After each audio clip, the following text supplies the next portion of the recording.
Good. Now, let's go on to the next question. Try to be slightly geographically Yeah, you can. relevant.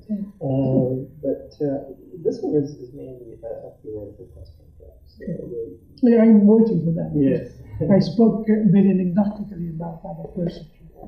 Well, let's have a definition of semiotics, and then, if possible, link it up with structuralism, post-structuralism, and deconstruction. And then that way we could talk about the whole development of an intellectual tradition.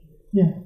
Well, I will be brief because this kind of definition are certain kind of texts. For example, Gremas and Cortés wrote an excellent dictionary about semiotics, and you have a definition extremely clear. I will use the question for making a distinction, saying what a semiotic is not, and after that what semiotic is. What is not?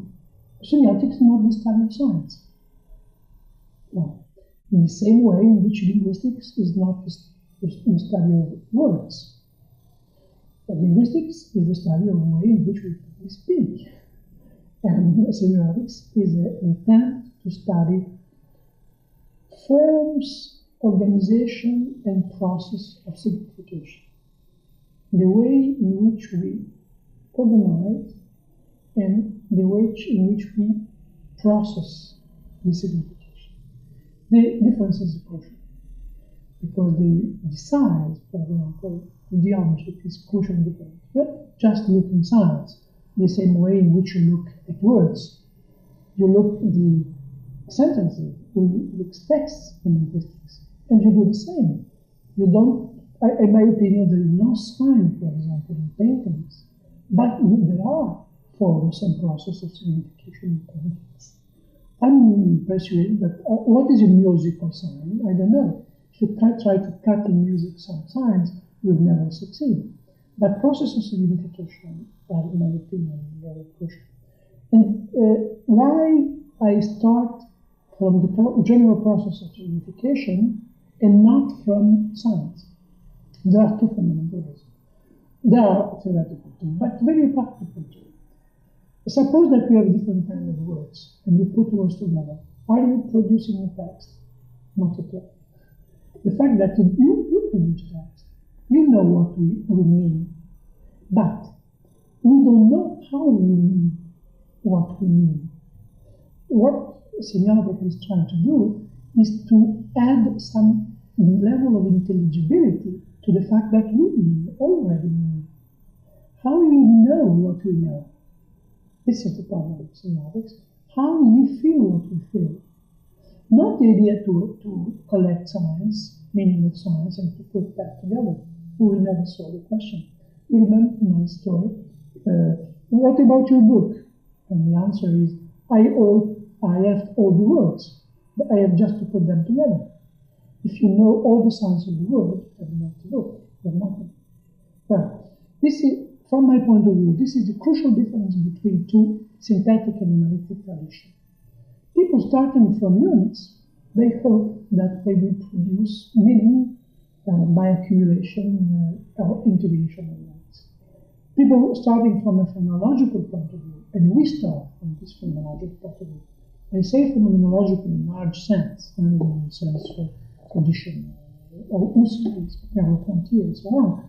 We start from general level of signification, and we try to apply models in this general model of signification, and at the same time to disimply from the text new models. I say all the time that we don't apply semiotics, pure semiotics to the text. The idea is to disimply from text models useful to refigurate your concepts, to restructure your concepts. They are so different, two different models. First. Second, when you think about science, the problem of comparison is very crucial. For example, it's almost easy to compare linguistic science. Not so easy to compare. But how can compare linguistic science to visual science, to auditory science, to tactile science? Well, if you distinguish science using the substance of the expression, visual substance, what we call modalities, senses. Well, you can do an excellent work, but what about that when you speak really? And when you speak, you use intonation, you use gestures, you use position of body, and so on. What you will say about cinema, or movie? What you will say about opera, dancing, in which you have everything: colors, music, movement, language, and so on. You will never succeed to put all the codes together and produce the general sense. You have to work in opposite sides. This is the reason because you are more interested, for example, in analyzing form of texts and try to discover if there are common features which are common but not necessarily commensurable between different kinds of sounds. For example, a very simple technical aspect. In language, you have means for pointing things. Say I, you, here, after, before, and so on. You use gestures.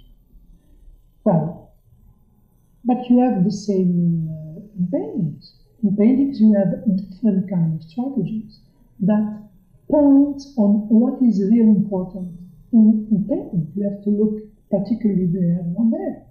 If you look in the Renaissance painting, you will discover a lot of fingers. All the characters point the finger, and you have to follow the finger and to look at what is going on there. Sure, what is going on is also a finger. But you know, the foolish man, when you show the sun, the moon, look at the finger. You have not just to look at the finger. Well, for example, this is a feature which is a common feature. There is no commensurability between image and words, but there are common formal categories permitting you to make translations, which are not reductions. And this is the reason that I think actual semiotics we are doing now is possibly interesting.